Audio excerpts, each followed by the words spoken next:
Hi friends, good morning. मैं आनंद कुमार आप लोगों को श्योर सक्सेस यूट्यूब चैनल में स्वागत करता हूं। आज हम बात करेंगे रियल नंबर यानी कि वास्तविक संख्या, जो कि 10th के बोर्ड के एग्जाम के लिए बहुत ही इंपॉर्टेंट है। चलिए आज हम उस पर बात करते हैं। आज का जो मेरा पहला टॉपिक है वास्तविक संख्या। वास्तविक संख्या यानी कि रियल नंबर। रियल नंबर होती क्या है? वैसी संख्या जो परिमेय तथा अपरिमेय संख्या से मिलकर बनी होती है, वास्तविक संख्या कहलाती है।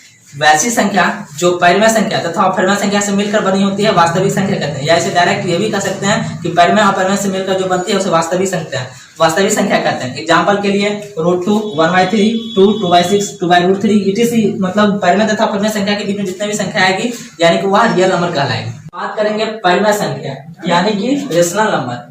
वैसी संख्या जो p/q के रूप में व्यक्त हो परिमेय संख्या कहलाता है। वैसी संख्या जो p/q के रूप में व्यक्त हो परिमेय संख्या कहलाता है। अब एग्जांपल के लिए 2/3, 4/5, 4, 8, 1/30 मतलब परिमेय संख्या वैसी संख्या जो p/q के रूप में व्यक्त हो। p/q के रूप में 1/1 भी लिख सकते हैं, 1/3, 4/3 जो माना है मतलब वो लिख सकते हैं, लेकिन वो p/q के रूप में व्यक्त होने चाहिए। हम बात करते हैं अपरिमेय संख्या की। अपरिमेय संख्या यानी कि इरेशनल नंबर। वैसी संख्या जो p/q के रूप में व्यक्त नहीं की जा सकती है अपरिमेय संख्या कहलाती है, जहां q ≠ 0 होती है। वैसी संख्या जो p/q के रूप में व्यक्त नहीं की जा सकती है अपरिमेय संख्या कहलाती है, जहां q ≠ 0। परिमेय संख्या में भी q ≠ 0 होता है और अपरिमेय संख्या में भी q ≠ 0 होता है। अब बात करते हैं एग्जाम्पल की। इसकी एग्जाम्पल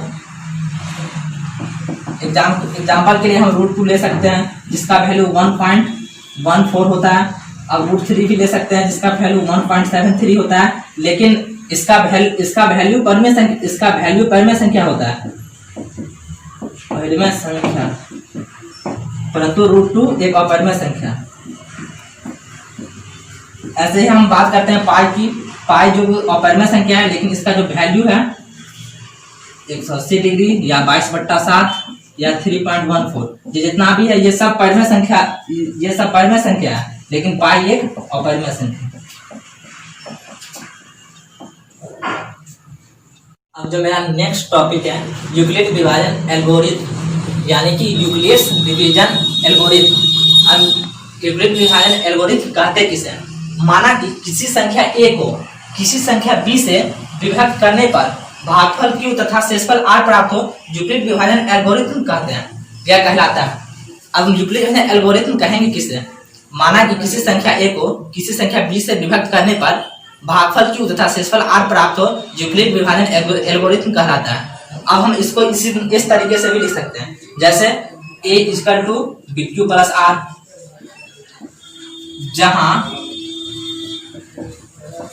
जहां 0 छोटा हो सकता है r से या बराबर हो सकता है r से, या r छोटा हो सकता है b से।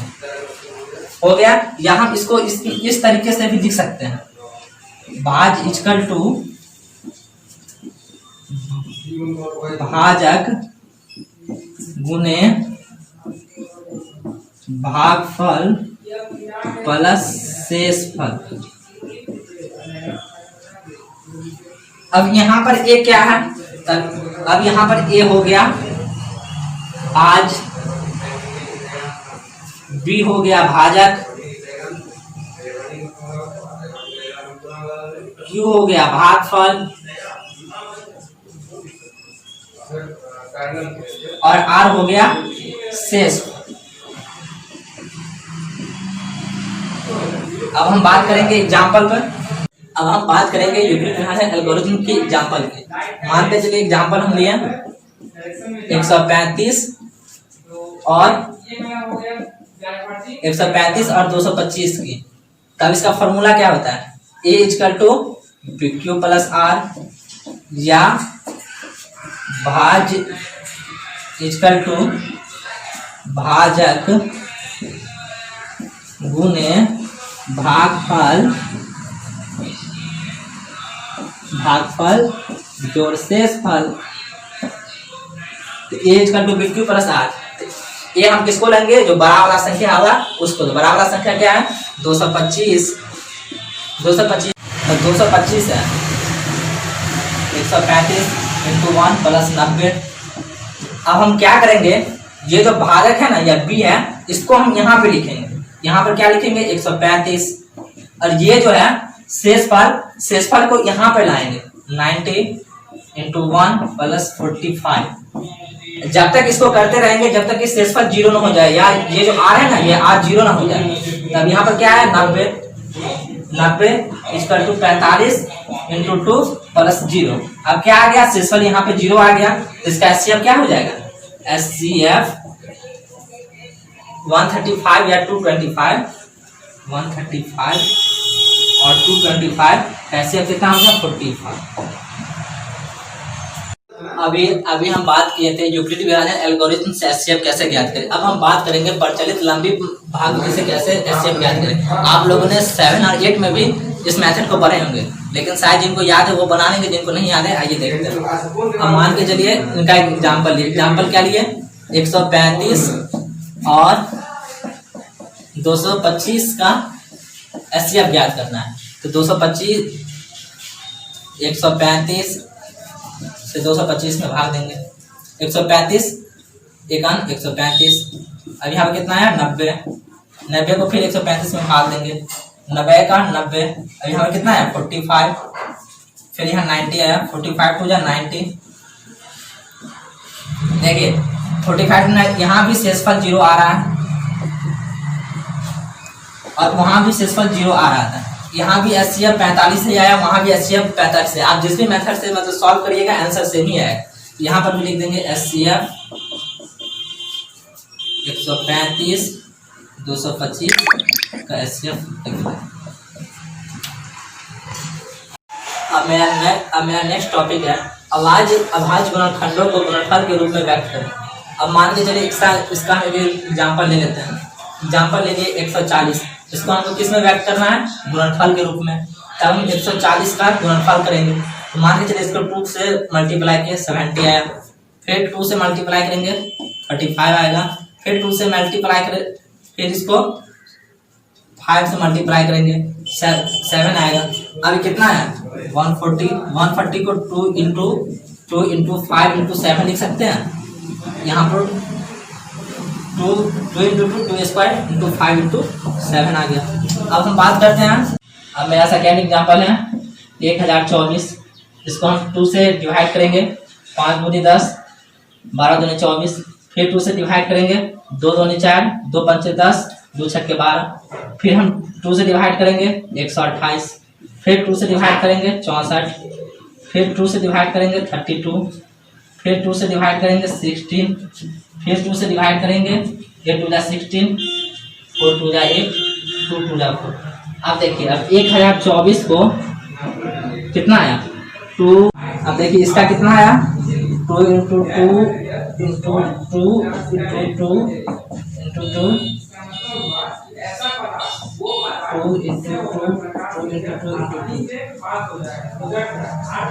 अब इसको हम कितना लिख सकते हैं, इसको 2 के पावर 10 लिख सकते हैं। देखो 1 2 3 4 5 6 7 8 9 10। जब 10 को 2 है तो इसको क्या लिख सकते हैं 10 के 2 के पावर 10। तो यही हुआ अभाज्य। ये क्या हुआ, ये अभाज्य गुणनखंड है। इसको हमको गुणनफल की विधि में लिखना है, तो ये गुणनफल की विधि में लिख दिए।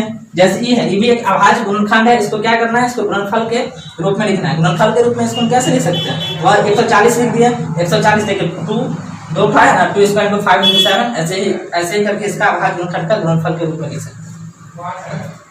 अब जो मेरा नेक्स्ट टॉपिक है अभाज्य गुणनखंड विधि द्वारा एलसीएम तथा एचसीएफ ज्ञात करें। तो हम एलसीएम तथा एचसीएफ ज्ञात करना है। जैसे क्या हुआ 12 15 21, इसका मेरा एचसीएफ ज्ञात करना है।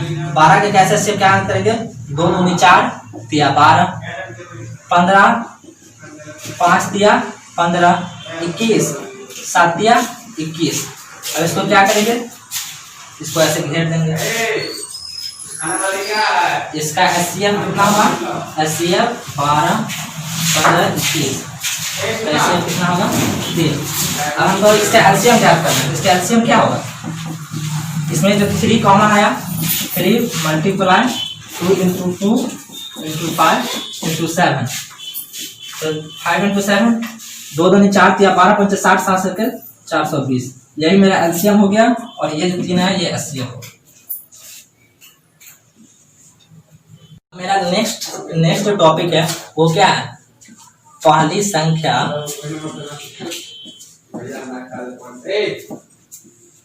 गुने दूसरी संख्या, पहली संख्या गुने दूसरी संख्या equal to LCM equal to SCF। ये फॉर्मूला बहुत ही इंपॉर्टेंट है, जो बार बार टेंथ के एग्जाम में, बोर्ड के एग्जाम में आते रहता है। कृपया इसको ध्यान से देखिएगा।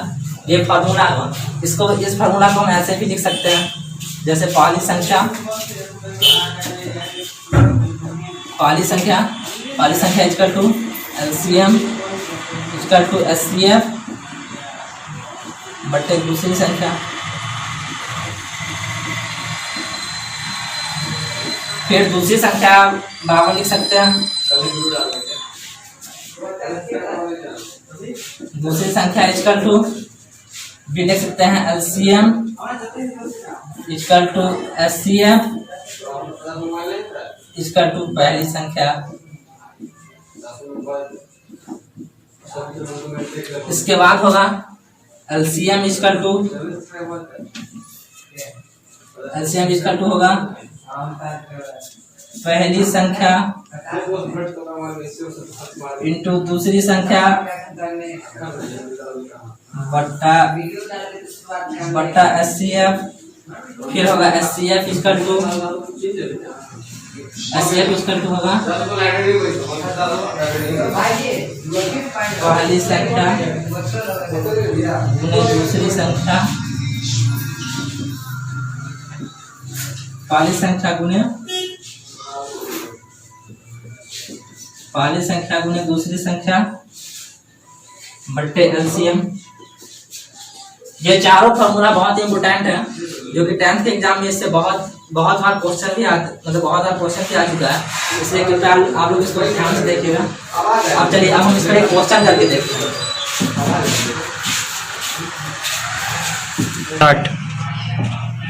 जैसे अब हम बात करते हैं 26 और 91 का। जैसे अब हम 26 2 into 30 91 7 into 30, तो इसका SCF कितना होगा? 26 इंटू 91 का SCF होगा 30। इसका हम LCM क्या होगा? LCM 26 91, LCM होगा 2 इंटू 7 इंटू 30, 1391 दूनी 182। अब हम इसको जांच करेंगे कि ये मेरा सही है कि नहीं। इसी के लिए मैंने फॉर्मूला लिखा है, पहली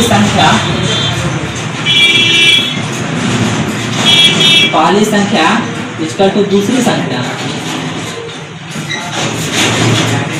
बराबर LCM इक्वल टू SCF। अब मेरा पहली संख्या कितना है? 26। दूसरी संख्या कितनी है? 91। अब LCM कितनी है? 13 इंटू 182। अब इस दोनों को गुणा करके देखते सेम आएगा।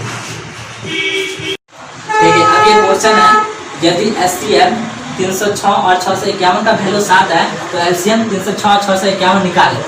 ये क्वेश्चन को आप VBI लिख लीजिए, क्योंकि ये बार टेंथ बोर्ड के एग्जाम में पूछता है। टेंथ बोर्ड के एग्जाम में बार ये क्वेश्चन पूछता है। तो चलिए, मैंने आपको फॉर्मूला बताया था। क्या फॉर्मूला बताया था? पहली संख्या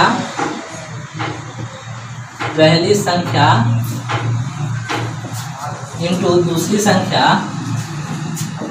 पहली संख्या इंटू दूसरी संख्या equal to LCM equal to SCF। हमको क्या ज्ञात करना है? LCM ज्ञात करना है। अब हम इसको ऐसे लिख सकते हैं, LCM 306, 651। इसका फॉर्मूला क्या हो जाएगा? पहली संख्या गुने दूसरी संख्या, पहली संख्या गुने दूसरी संख्या, पहली संख्या दूसरी संख्या, और SCF कितना का निकालना है? 306 और 651 का। तो पहली संख्या कितना है? 306 और 651, 306 और 651। पहली संख्या दूसरी संख्या, तो पहली संख्या 306, दूसरी संख्या 651, और SCF कितना दिया हुआ? 306 और 651 का SCF 7 दिया हुआ है। तो 7 से 651 को कट करेंगे 93 आएगा, और 306 इंटू 93, इसको मल्टीप्लाई करिएगा 28,458 आए। आप इसी तरह का और क्वेश्चन भी बनाते रहिएगा, क्योंकि ये क्वेश्चन बहुत इंपोर्टेंट है, बार बार 10th के एग्जाम में पूछता भी है। और ये जो फॉर्मूला जो है ना, ये फॉर्मूला इसको तो आप जरूर याद कर लीजिएगा। ये भी फॉर्मूला BBI है एक तरह से। हेलो फ्रेंड्स, यदि आप लोगों का हमारा यूट्यूब चैनल श्योर सक्सेस पर यदि हमारा वीडियो अच्छा लगे, उसे लाइक, कमेंट, शेयर जरूर करें एवं धन्यवाद।